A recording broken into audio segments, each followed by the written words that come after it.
अपन channel SCS Mithila के करू subscribe और बेल बटन जरूर दबा दिया ताकि हर खबर सबसे पहले पहुंचे अहां तक।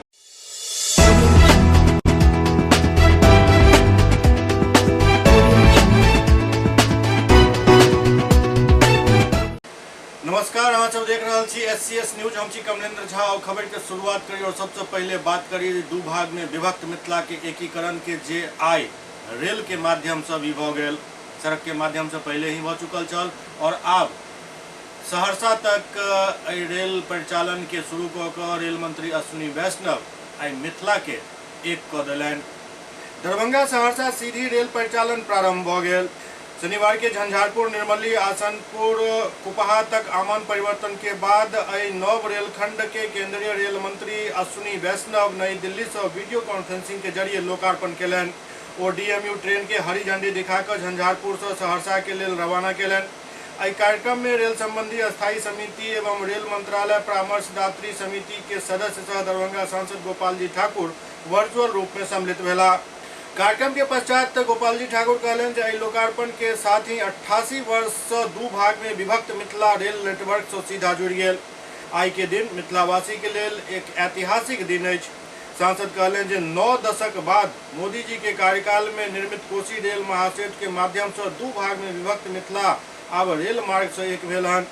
कोसी रेल महासेतु बनय के उपरांत एहि रेलखंड पर ट्रेन परिचालन प्रारंभ होय से मिथिलावासी के बहुप्रतीक्षित मांग पूरा भेल हन। ओ कहलनि जे एहि रेल नेटवर्क के प्रारंभ हो जाय से मिथिला क्षेत्र के लोग के लेल आर्थिक समृद्धि के नया द्वार खुलत। सांसद कहलनि जे प्रधानमंत्री जी द्वारा उनका रेलवे के दुनू रेलवे अस्थायी समिति एवं रेल परामर्शदात्री समिति के सदस्य बनायल गेल और ओहि समिति के प्रथम बैठक में वो मिथिला क्षेत्र के रेल विकास से संबंधित सब विषय के समिति के बैठक में रखैत रहला हन, जेकरा फलस्वरूप आई संपूर्ण मिथिला रेलवे विकास के क्षेत्र में अभूतपूर्व कार्य भ रहल अछि। और कहलनि जे आब एहि क्षेत्र के कोनो रेल परियोजना लंबित नहीं रहत, सब कार्य समय पर पूर्ण हैत। इमहर रेल मंत्री अपना संबोधन में कहलनि जे बिहार के संपूर्ण विकास के लिए प्रधानमंत्री नरेंद्र मोदी जी अलग विजन बनेने छथि। उदाहरण के तौर पर कहलनि जे वर्ष 2009 से 2014 के बीच बिहार के रेलवे के एलोकेशन मात्र 1232 करोड़ रुपया छल, जबकि बिहार के नामी गिरामी लोग एहि मंत्रालय में मौजूद छला। परंतु 2014 में मोदी सरकार आवे के बाद 2014 से 2021 के बीच 3248 करोड़ एलोकेट भेल, जे पूर्व के एलोकेशन से 3 गुना ज्यादा अछि। रेल मंत्री अपना संबोधन में कहलनि जे के अलावा प्रधानमंत्री जी द्वारा बिहार में रेल विकास के लिए 6606 करोड़ रुपया आवंटित किया गेल हन। सांसद कहलनि जे झंझारपुर आसनपुर कुपहा 38 किलोमीटर आमान परिवर्तन निर्माण पर 456 करोड़ रुपया खर्च भेल हन। ओ कहलनि जे ई परियोजना 206 किलोमीटर लंबा सकरी लोकहा बाजार निर्मली एवं सहरसा फारबिसगंज आमान परिवर्तन परियोजना के भाग अछि। ई पूरा परियोजना एहि वर्ष के अंत तक पूरा भ जायत। गोपाल जी ठाकुर कहलनि जे एहि नव रेल लाइन के माध्यम से वर्तमान में दरभंगा से सहरसा के बीच 3 जोड़ी ट्रेन के परिचालन प्रारंभ कयल गेल हन, जाहि से मिथिला क्षेत्र के लाखों लोग प्रतिदिन लाभान्वित हेता।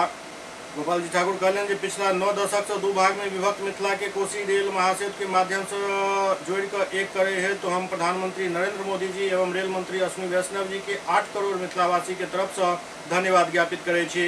वो कहलनि जे वर्ष 1934 में आयल प्रलयंकारी भूकंप त्रासदी के कारण कोसी नदी पर निर्मित सेतु टूटि जाय से संपूर्ण मिथिला दू भाग में विभक्त भ गेल छल।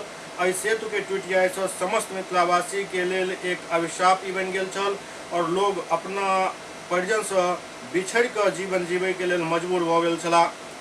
एतेक महत्वपूर्ण सेतु रहे के बावजूद भी पूर्व के कोनो भी सरकार एकरा बनेनाइ मुनासिब नहीं समझलक। जखन वर्ष 1999 में एनडीए के सरकार बनल और परम श्रद्धेय अटल बिहारी वाजपेयी जी देश के प्रधानमंत्री बनला तो वो मिथिलावासी के दर्द के समझलन और 6 जून 2003 के विशाल और महत्वपूर्ण रेल महासेतु के निर्माण के नींव रखलन। और जखन 2014 में प्रधानमंत्री जी नरेंद्र मोदी बनला ओहि के बाद एहि महासेतु के निर्माण काफ़ी तेज गति से आगा बढ़ल।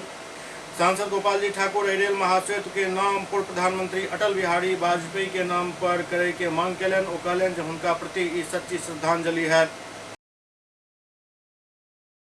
दरभंगा आईएमए हॉल में एक प्रेस वार्ता आयोजित कयल गेल। IMA हॉल ललपट्टी में आई एक प्रेस वार्ता के आयोजन कयल गेल। ई press conference Darbhanga medical college के प्रथम कैडबरिक वर्कशॉप जो कि 14 मई के दरभंगा मेडिकल कॉलेज में एटोनॉमी और ऑर्थोपेडिक विभाग द्वारा संयुक्त रूप से और बिहार ऑर्थोपेडिक एसोसिएशन एवं बिहार और झारखंड एसोसिएशन के संयुक्त तत्वावधान में आयोजित किया जाए, वही संबंध में यह आयोजित किया गेल। ई कैडबरिक वर्कशॉप दरभंगा मेडिकल कॉलेज में प्रथम बेर आयोजित किया जा रहा है, जेकर उद्देश्य नव ऑर्थोपेडिक सर्जन के स्पाइन सर्जरी के गुण सिखेनाई और पुरान ऑर्थोपेडिक सर्जन के अपन गुण में निखार लावे के वास्ते किया जा रहा है। एहि वर्कशॉप में कैडेवर पर 2 ऑपरेशन किया जाए, एक गर्दन के और दोसर कमर के। एक ऑपरेशन डॉक्टर महेश प्रसाद पटना द्वारा किया जाए एवं दोसर ऑपरेशन डॉक्टर सैयद इफ्तिकार के द्वारा किया जाए। इस अवसर पर doctor KP Pandey, doctor SN Sarraf, doctor RB Khetan, doctor SK Karn, doctor KK Mishra, doctor Seema Tabassum, doctor Praveen Kumar, doctor Radhika Raman, doctor Ramashish Yadav, doctor Rituraj, doctor Safi Ahmad, doctor Archana, doctor Reshmi, doctor Pallavi, doctor Ram Prakash, doctor Dilshad, doctor Amit Kumar, doctor Abhinav Mishra, doctor Himanshi Jha और डॉक्टर बित्रिस अपन अपन विचार एहि वर्कशॉप में व्यक्त कयलनि। धन्यवाद ज्ञापन डॉक्टर गौरी शंकर झा केलन। ये कैडबरिक वर्कशॉप जो दरभंगा के मेडिकल कॉलेज के इतिहास में शायद पहली बार, सर लोगों ने भी कहा कि 50 साल में लोगों ने नहीं देखा, तो 50 साल के पहले की बात हम लोग तो नहीं जानते हैं, लेकिन शायद लगभग लग रहा है कि ये शायद दरभंगा मेडिकल कॉलेज के इतिहास में पहली बार एक कैडबरिक वर्कशॉप हो रहा है। कैडबरिक वर्कशॉप जो एक डॉक्टर बनते हैं उनको सीखने के लिए डेड बॉडी मिलता है, मीन्स कि मुर्दा लाश मिलता है, उस पर वो सीखते हैं और उसी पे उनको सारा स्ट्रक्चर बताया जाता है, कहाँ पर में जो नस है, कहाँ पर में ब्लड जाने वाला आर्टरी है, कहाँ पर में वेन है, कहाँ पर में मांस है, कहाँ पर में हड्डी है, ये सभी कुछ की जानकारी उनको उसी पर में दी जाती है और वही फर्स्ट ईयर की पढ़ाई होती है। ये एनाटॉमी डिपार्टमेंट का चीज़ है। अब इसमें जब आप सर्जरी करते हैं तो सर्जरी करने के लिए आपको सीखना पड़ता है। तो सीखने का 2 तरीका है। एक तरीका ये है कि आप किन्हीं को असिस्ट कीजिए, असिस्ट करके धीरे धीरे आप सीखिए कि वो आप सर्जरी करना कैसे किया जाता है, किधर पैर रखना है, किधर हाथ रखना है, किधर अभी कौन सा अप्रोच कब करना है, कौन सा स्टेप कब करना है, ये आप उसमें सीखते हैं। इसी के दौरान अगर आप कोई इंपॉर्टेंट स्ट्रक्चर को सीखने के दौरान या सीखने के बाद आप कोई करने गए और इम्पोर्टेंट स्ट्रक्चर को काट दिए तो पेशेंट का आप ज़िंदगी बर्बाद कर सकते हैं। इसीलिए एक बेहतर अपॉर्चुनिटी है कि कैडवर में जो डेड बॉडी है उस पर आप आकर के सीखें कि किस तरह से स्ट्रक्चर को सेव किया जाता है, किस तरह से स्ट्रक्चर को बचाया जाता है, दोनों ही दौरान, जब आप काटते हैं तब भी और जब आप कोई मैन्यूवर करते हैं, जब आप कोई स्क्रू डालते हैं, कोई नेल डालते हैं, उसके दौरान भी आप किस तरह से इम्पोर्टेंट वाइटल स्ट्रक्चर को बचा सकते हैं। इसी बात को लेकर के जो ये कॉन्फ्रेंस, कैडबरिक कॉन्फ्रेंस पैन इंडिया में, पूरे वर्ल्ड में एक आम बात है। ये बेंगलोर में जैसा लोगों ने कहा कार्यशाला है वहाँ पर में रेगुलर इंटरवल पे, और फीस जान करके आपको आश्चर्य होगा, एक कैडबरिक वर्कशॉप का 20 से 25 हज़ार रुपया का फीस रहता है। टीम्स जो स्लॉट है वो बुक रहता है कि आप 20 से 25 लोग से बेसी उसमें कर नहीं सकते हैं, इतना टाइट शेड्यूल चलता है। यहाँ दरभंगा मेडिकल कॉलेज में हम लोगों ने इसको सोचा है, इसको कार्य रूप करने का कोशिश किया है। इसमें एनाटॉमी डिपार्टमेंट तो धन्यवाद के पात्र है, ऑर्थोपेडिक्स डिपार्टमेंट धन्यवाद के पात्र है, लेकिन दोनों association, Bihar and Jharkhand anatomy association और बिहार ऑर्थोपेडिक एसोसिएशन, इन दोनों को भी जो हम लोगों ने एक अम्ब्रेला के नीचे लाने का प्रयास किया है, वो लोग दोनों भी धन्यवाद के पात्र हैं। उसी के क्रम में 14 मई को दरभंगा मेडिकल कॉलेज में एक कार्यक्रम होगा, जिसमें पहला हाफ हमारा जो इनॉग्रेशन प्रोग्राम रहेगा और कोई साइंटिफिक सेशन है, वो कार्यक्रम हमारा ऑडिटोरियम, दरभंगा मेडिकल कॉलेज के ऑडिटोरियम में होगा। वर्ष 2013 में एक फैसला भेल छल जे +2 व्याख्याता जिला शिक्षा पदाधिकारी के पद तक जा सकै छथि, लेकिन सरकार एहि फैसला के विरोध में अपील में चलि गेल छल, जाहि पर पिछला दिन फिर से कोर्ट फैसला देलक अछि जे पूर्व के फैसला लागू रहत और सरकार एकरा तुरंत लागू करे। वर्ष 2013 में +2 व्याख्याता के जिला शिक्षा पदाधिकारी के पद तक जाय के एक रास्ता दिल गेल छल, छूट दिल गेल छल, जाहि पर राज्य सरकार अपील केने छल विरोध में। आब फिर से हाईकोर्ट द्वारा एहि पूरा मामला पर अपन फैसला दिल गेल और कहल गेल जे सरकार पूर्व के फैसला के मानैत एहि पर कार्रवाई करे। एहिसँ शिक्षा जगत में खुशी के लहर अछि। BKD जिला स्कूल दरभंगा के प्रिंसिपल एहि पर अपन विचार रखलनि। कोर्ट के आदेश आया है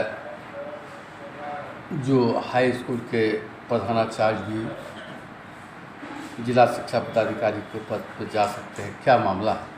नहीं, हाई स्कूल के प्रधानाचार्य नहीं, +2 व्याख्याता शिक्षा को बिहार शिक्षा सेवा संवर्ग में दिया गया है। माननीय उच्च न्यायालय द्वारा 2013 में ही ये हम लोग के अनुकूल फैसला दिए, लेकिन सरकार द्वारा SLP में माननीय सर्वोच्च न्यायालय में गए और सर्वोच्च न्यायालय ने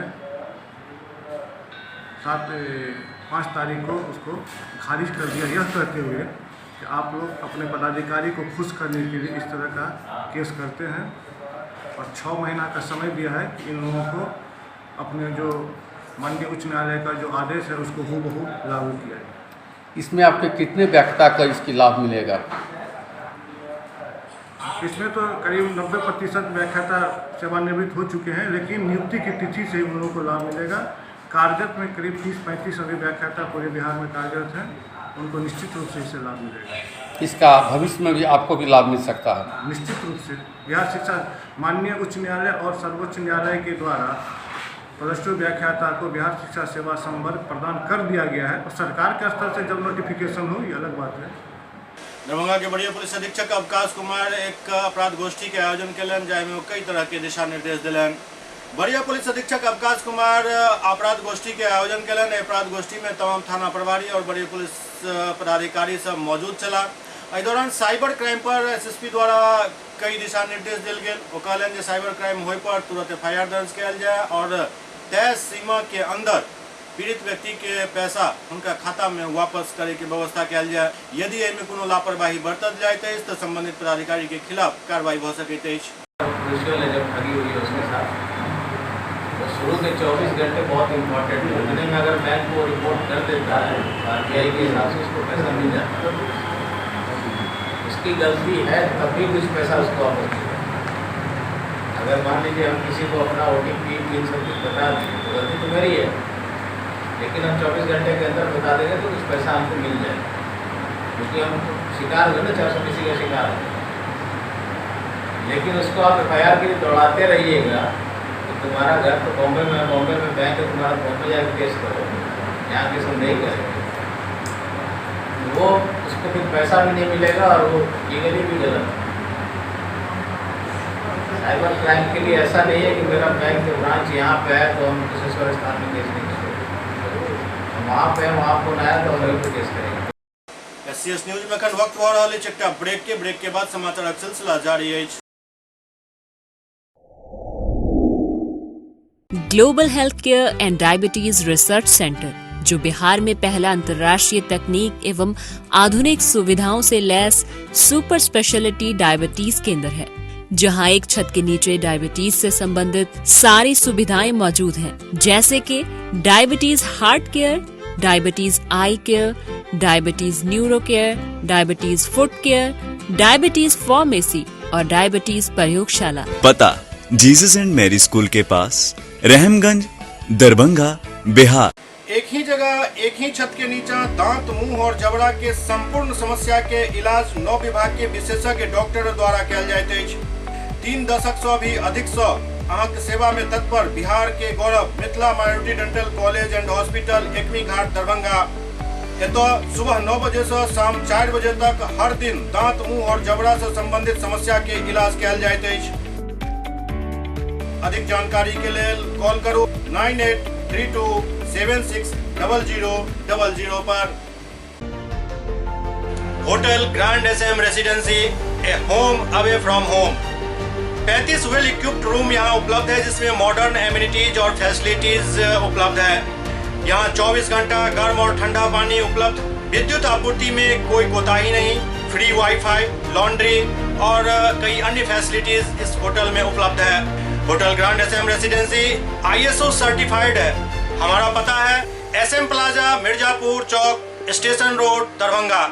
हमारा कॉन्टैक्ट नंबर है 9572077779। दूसरा नंबर 8051118822 8051118822।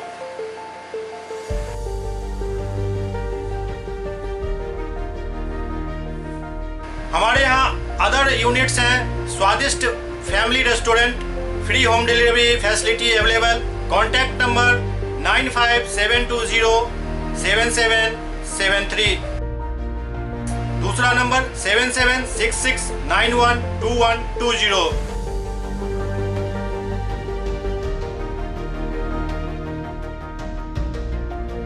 इसके अलावा यहाँ सौभाग्य मैरिज हॉल भी उपलब्ध है जिसमें 500 लोगों के बैठने की क्षमता है। सौभाग्य बैंक्वेट हॉल भी उपलब्ध है जिसमें भी 500 लोगों के बैठने की क्षमता है। इसके अलावा द रॉक कॉन्फ्रेंस हॉल भी यहाँ उपलब्ध है जिसमें 50 लोगों के बैठने की व्यवस्था है। Contact number 8051118822। इसके अलावा यहाँ पर राज स्वीट्स एंड बेकरी भी है जिसका कॉन्टैक्ट नंबर है 7766912117। दूसरा नंबर 9572077774। हमारे कैंपस में A1 आर्ट गैलरी भी मौजूद है जिसमें आप घर के सजावट के लिए कोई भी सामान अपनी इच्छा अनुसार खरीद सकते हैं। यहाँ पूजा के लिए मूर्ति और सजावट के लिए हर तरीके का सामान उपलब्ध है। हमारा पता है hotel grand SM residency, SM plaza, Mirzapur Chowk, station road, Darbhanga.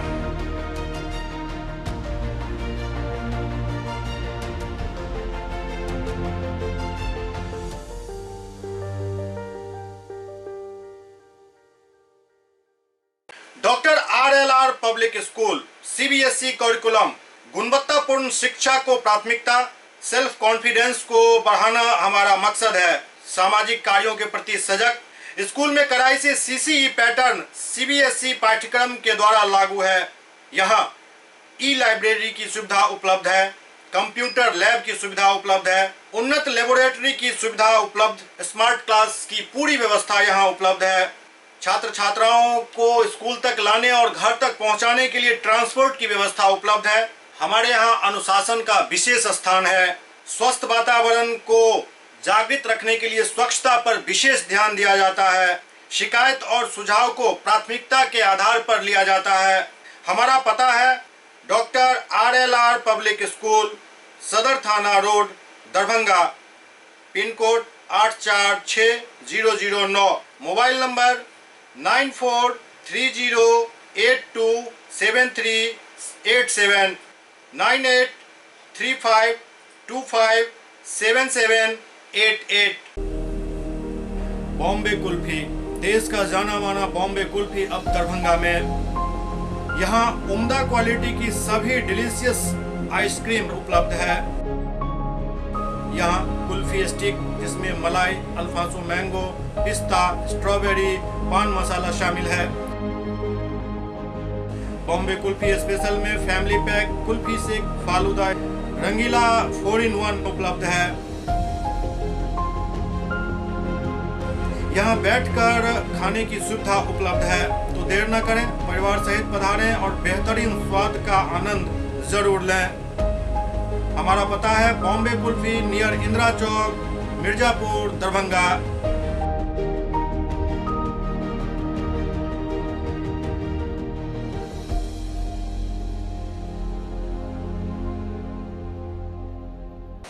Break के बाद पुनः स्वागत है।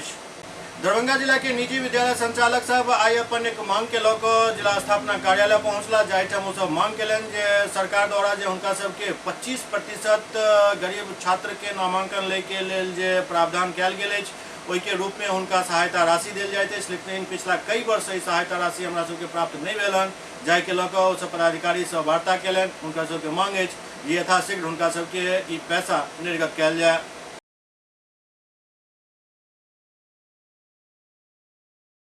मामला ये है कि जो स्कूल का फंड, जो पुअर वीकर सेक्शन के बच्चों को जो फंड मिलता है स्कूल का, वो हमें काफ़ी टाइम से नहीं मिल रहा है और बार बार पेपर सबमिट करवाए जा रहे हैं और उस टाइम नहीं बोलते हैं कि उसमें कुछ वेरीफाई करना है या उसमें कुछ सुधार करना है। और अभी 5 बार लगभग हम लोग अपने पेपर सबमिट कर चुके हैं और अभी ये कह रहे हैं कि आप ये पेपर लाइए, वो पेपर लाइए, नए नए चेंजेस करके ला रहे हैं, जबकि RT एक्ट में ऐसा कुछ भी नहीं है। बिना ग्राउंड के ये लोग ग्राउंड बना के कह रहे हैं SC का लिस्ट लाइए, ST का लिस्ट लाइए, जबकि हमने पूरा इंक्लूड करके पूरा लिस्ट बना करके दिया है। और RT एक्ट में इसका कहीं मेंशन नहीं है, सिर्फ मेंशन यही है कि या तो वो बच्चे वीकर सेक्शन के हो या तो फिर वो किसी भी तरह से डिसेबल हो।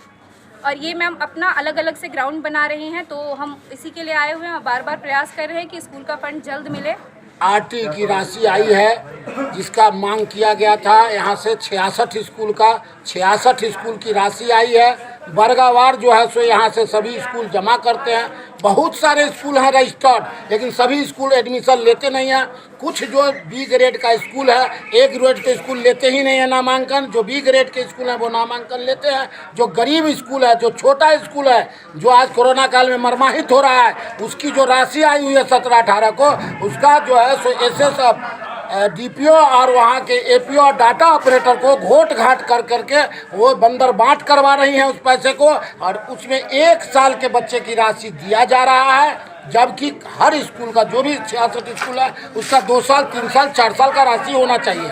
हर साल एडमिशन लिया जाता है, बच्चे अगले क्लास में जाते हैं, बच्चे उसके अगले क्लास में जाते हैं और एडमिशन लेते रहते हैं। तो 4 क्लास का पैसा होना चाहिए, किसी का 3 क्लास का पैसा होना चाहिए, और ये 1 क्लास का पैसा दे रहे हैं। ये 10 बच्चा और 5 बच्चा का पैसा दे रहा है, जबकि 30 बच्चा, 40 बच्चा, 50 बच्चा का पैसा आया। और ये डाटा ऑपरेटर और एपीओ जो है जया के कारण जो है आज ऐसा घोटाला हो रहा है और बार बार जो है तो ये दोहराया जा रहा है। इसके लिए आप लोग क्या करें? अगला कदम क्या? 22 अक्टूबर को ये राशि आई थी और आज तक 6 महीना से जो है दोहराया जा रहा है, लेकिन उस तरह की कोई बात नहीं हो रही है। बहेड़ा थाना क्षेत्र के दहोड़ा गांव निवासी लाल बाबू यादव बड़े पुलिस अधीक्षक से भेंट केलन और अपन एक ज्ञापन हुनका सौंपलन, जाहिमे वो मांग केने छला जे हुनका एक जे केस के मामला में फंसायल गेल हन, ओहि पर कार्रवाई नहीं भ रहल जाय के बाद बड़े पुलिस अधीक्षक एहि पर कार्रवाई के आदेश निर्गत केलन।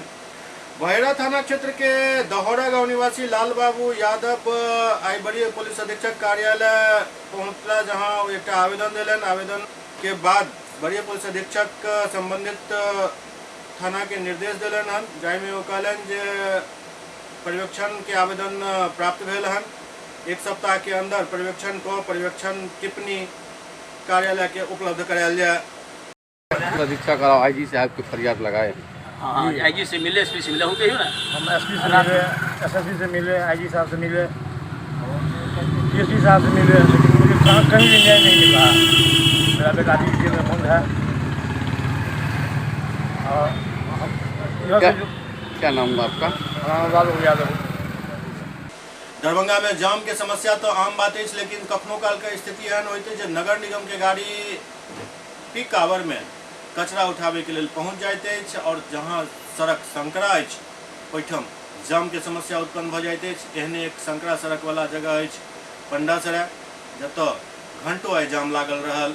दरभंगा में कचरा उठाव के कोनो समय निर्धारित नहीं रहे के कारण एतऽ के लोग के काफी परेशानी के सामना करऽ पड़ैत अछि। स्थिति कखनो काल के एहन भ जाइत अछि जे कचरा के उठबै ले जे गाड़ी पहुँचैत अछि ओहि कारण भारी जाम लागि जाइत अछि, और ई जाम यदि पंडासराय वाला इलाका में लागि गेल तो फिर कराह उठै छथि लोक सब।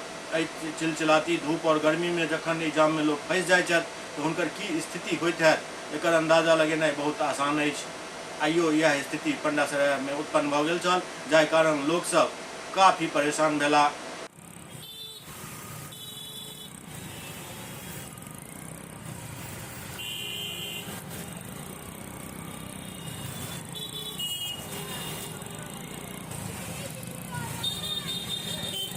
उठनी चाहिए नंबर 1। और दूसरी बात, जाम आगे से नहीं बड़ा लग रहा है, सरकार तो ये कह रही है कि ओवर ब्रिज बनाएंगे। यहाँ जैसे बराबर जाम से निजात गुमती जो है ये बराबर जाम होता है उस पार से। ओवर ब्रिज बनने का जो था वही कारण है, सबसे मेन कारण है। जैसे ओवर ब्रिज नहीं बना हुआ है यहाँ पंडासराय गुमती पर, सबसे मेन कारण है। मोतिहारी के नगर थाना क्षेत्र के ठेकेदार कुणाल सिंह हत्याकांड के पुलिस खुलासा केलक अछि। मोतिहारी नगर थाना क्षेत्र के गायत्री नगर मोहल्ला निवासी ठेकेदार कुणाल सिंह हत्याकांड के खुलासा पुलिस कऽ देलक। संगे संग घटना में शामिल 2 बदमाश के पुलिस गिरफ्तार कर लेलक अछि। गिरफ्तार बदमाश के निशानदेही पर पुलिस घटना में प्रयुक्त पिस्टल और कारतूस भी बरामद केलक। गिरफ्तार बदमाश कोटवा थाना क्षेत्र के डुमरा के रहे वाला मंटू मिश्रा और सोनू पांडे अछि। इमहर पुलिस कुणाल हत्याकांड के अंतिम निष्कर्ष पर अखन तक नहीं पहुँच पायल हन। कुणाल के हत्या भेल हन या पिस्टल लॉक करे के दौरान गोली चल गेल, यह स्पष्ट अखन पुलिस नहीं बता पाबि रहल अछि। जबकि केंद्रीय कारा में बंद एक कुख्यात के इशारा पर कुणाल सिंह के हत्या कयल जाय के चर्चा आपराधिक गलियारा में चल रहा है। लेकिन पुलिस द्वारा कुणाल सिंह हत्याकांड के खुलासा कयल जाय के बाद भी अखन तक कई सवाल जीवित है, जेकर जवाब पुलिस के पास नहीं है। पुलिस केवल अनुसंधान के बाद कहकर सवाल के टाल रहा है। कुणाल सिंह हत्याकांड के खुलासा करे के दावा करे डीएसपी अरुण कुमार गुप्ता बतौलन जे विगत 4 मई के कुणाल सिंह के हत्या में शामिल मंटू मिश्रा और सैनू पांडे के गिरफ्तार कर लेल गेल हन। वो बतौलन जे गिरफ्तार दोनों बदमाश सेंट्रल जेल में बंद कुख्यात अपराधी के ठेका के मैनेज करे के काम करे छल। डीएसपी के अनुसार गायत्री नगर के रहे वाला मंटू शर्मा के घर पर कुणाल के गोली लागल छल। उसके बाद पुलिस के गुमराह करे के लिए थाना के सामने एक जगह पर मीटिंग के रणनीति बनायल गेल और वही रणनीति के तहत अस्पताल गेट के सामने हंगामा कयल गेल। डीएसपी बतौलन जे घटना के समय मौका पर मंटू मिश्रा, सोनू पांडे, शिवहर जिला के तरियानी के रिंकू सिंह, मृतक कुणाल सिंह और मंटू मिश्रा के कार के ड्राइवर अजय महतो छल।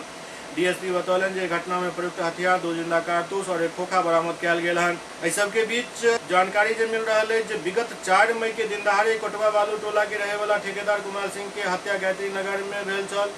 जाय घटना के विरोध में शव के एक कार में रह कई घंटा तक जाम लगाकर अस्पताल चौक पर तांडव मचायल गेल, सड़क पर आगजनी कयल गेल और सड़क जाम कऽ देल गेल। लोग के हंगामा एतेक ज्यादा छल जे पुलिस बेबस भऽ गेल छल। कई निर्दोष लोग के पिटाई भऽ गेल। मरीज और हुनक परिजन हंगामा के कारण परेशान रहला, लेकिन पुलिस के अनुसार कुणाल सिंह हत्याकांड में शामिल अपराधी द्वारा षड्यंत्र रचल गेल छल।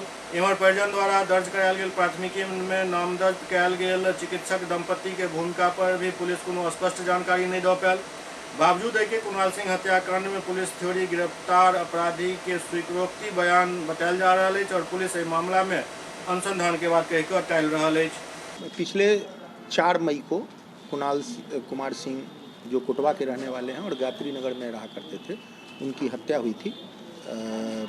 उसी में तकनीकी अनुसंधान के क्रम में 2 व्यक्ति मंटू मिश्रा जो डुमरा के रहने वाले हैं, डुमरा कोटवा के रहने वाले हैं और गायत्री नगर में ही मकान लेकर के अपना मकान है वहाँ रहते हैं, उनकी और सोनू पांडे की गिरफ्तारी हुई है, जिससे कांड का उद्भेदन हुआ। क्या कारण था, कैसे ये घटना को अंजाम दिया गया सर? गिरफ्तारी के बाद मंटू मिश्रा का कहना है कि हथियार ये लोग देख रहे थे, उसी क्रम में गोली चली या चला दी गई ये जांच का विषय है, लेकिन उसी में वो जख्मी हो गया जिससे उसकी मृत्यु हो गई। हंगामा कर रहे थे लोग किस कारण से हंगामा, कॉन्स्पिरेसी था क्या? मंटू मिश्रा का कहना है कि घटना के बाद थाना के सामने एक जगह पर इन लोगों की बैठक हुई और लाश उसके बाद ये लोग पोस्टमार्टम हाउस के गेट के पास से ले गए और ले जा कर के और एक सुनियोजित योजना के तहत इस तरह की घटना की है, जैसा इनका कहना है मंटू मिश्रा जी। तो कोई डॉक्टर दंपति की बात आ रही है, वो भी जांच का विषय है। वो हम लोग देख रहे हैं कि डॉक्टर दंपति की घटना में क्या संलिप्तता है। डॉक्टर दंपति को प्राथमिकी नामजद अभियुक्त किया गया है, उनका इस केस में क्या रोल है, क्या संलिप्तता है, उसकी जांच की जाएगी। बरामदगी क्या क्या है? मंटू मिश्रा के निशानदेही पर कांड में प्रयुक्त हथियार, एक पिस्टल और 2 गोली बरामद हुई है और कल मंटू मिश्रा के घर के सामने उनके दरवाजे के पास से एक एमटी भी बरामद किया गया था। घटना के समय कौन कौन लोग थे, क्या योजना बन रही थी सर? मंटू मिश्रा के अनुसार घटना के समय मंटू मिश्रा थे, रिंकू सिंह जो तरियानी छपरा का है वो था, सोनू पांडे थे और मंटू मिश्रा का ड्राइवर अजय महतो। किस तरह की योजना बन रही थी? जैसा कि बताए हम कि ये लोग पहले से संदिग्ध चरित्र के रहे हैं, हथियार कैसा है ये सब जांच के बाद ही क्लियर हो पाएगा। और लोगों के नाम इसमें आएंगे क्या सर? अनुसंधान का विषय है, तकनीकी अनुसंधान और बाकी के अनुसंधान से जो साक्ष्य आएंगे उस पर कार्रवाई होगी। अच्छा सर, ये बताइए कि ये लोग हंगामा में भी शामिल थे? जी हाँ, सभी लोग हंगामा में शामिल होने की बात कर रहे हैं, अपना बता रहे हैं, लेकिन हम लोगों के पास पर्याप्त वीडियो फुटेज है, उसमें हम लोग जांच कर रहे हैं कि कौन कौन उस समय शामिल थे और उस हंगामा को करने में किसकी कितनी भूमिका थी। जयनगर के बेलही पश्चिमी पंचायत में राजद नेता उमेश यादव द्वारा एक एलसीडी स्कूल के डोनेट कयल गेल। जयनगर प्रखंड के बेलही पश्चिम पंचायत के बेला गांव स्थित उत्क्रमित मध्य विद्यालय में पठन पाठन सुचारू रूप से संचालित हुआ। और कोनो भी बच्चा शिक्षा से वंचित नहीं रहे ताहि के लऽ प्रखंड के बेलही दक्षिण पंचायत के पूर्व मुखिया सह राजद नेता उमेश यादव विद्यालय में अपन ऐच्छिक कोष से ऑनलाइन पढ़ाई के लेल एक LCD लगवेलन, जबकि विद्यालय के सुरक्षा और निगरानी के लेल पूरा विद्यालय में CCTV कैमरा लगवावे के काम भी भेल हन। प्रखंड के लगभग 150 से अधिक प्राथमिक और मध्य विद्यालय में एकमात्र बेला गांव स्थित मध्य विद्यालय से जाहि में ऑनलाइन पठन पाठन के व्यवस्था भेल हन और एहिमे पूर्व मुखिया उमेश यादव द्वारा काफी मदद कयल गेल हन। पूर्व मुखिया बतौलन जे शहर में CBSE इंग्लिश मीडियम में ऑनलाइन पठन पाठन व्यवस्था संचालित है, लेकिन हिंदी मीडियम विद्यालय में ऑनलाइन शिक्षा के व्यवस्था नहीं रहे के कारण ग्रामीण क्षेत्र के छात्र छात्रा वंचित रह जाए छथि। एहि बात के ध्यान में रखैत हम ग्रामीण क्षेत्र के छात्र के शिक्षा के क्षेत्र में मजबूती प्रदान करे के लेल ऑनलाइन क्लास करे के लेल विद्यालय में 5 से 8 तक के छात्र के लेल LCD प्रोजेक्टर और सुरक्षा के दृष्टिकोण से CCTV कैमरा लगवावे के काम केलहुँ हन।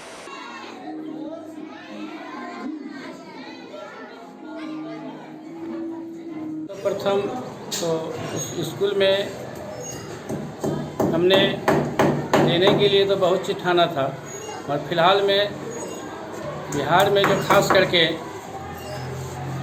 2 तरह का यहाँ पे व्यवस्था देखने को मिल रहा है। एक तो सरकारी विद्यालय, दूसरा प्राइवेट विद्यालय। आज पूरे बिहार में सरकारी विद्यालय का जो दशा और दुर्दशा है वो कहने लायक नहीं है। इन्हीं सब को देखते हुए आज पूरे बिहार में खास करके मधुबनी जिला जयनगर प्रखंड बेला गांव में जो उत्क्रमिक मध्य विद्यालय है उसमें हमने अपने ऐच्छिक कोष से आज स्मार्ट क्लास के लिए 5 क्लास से लेकर के 10 क्लास तक के लिए हमने जो प्रोवाइड किए हैं, ये स्मार्ट क्लास के लिए टीवी दिए हैं, LCD टीवी, और हमारे विद्यालय को खास करके लोग सरकारी विद्यालय को विद्यालय नहीं समझ रहा है और उसको निगरानी करने के लिए हमने CCTV कैमरा दिए हैं। SCS न्यूज के अंक में अखन एतबा, अगला अंक में फिर किछु और समाचारक संग उपस्थित है। तब तक अपने सब देखते रहो SCS न्यूज। नमस्कार।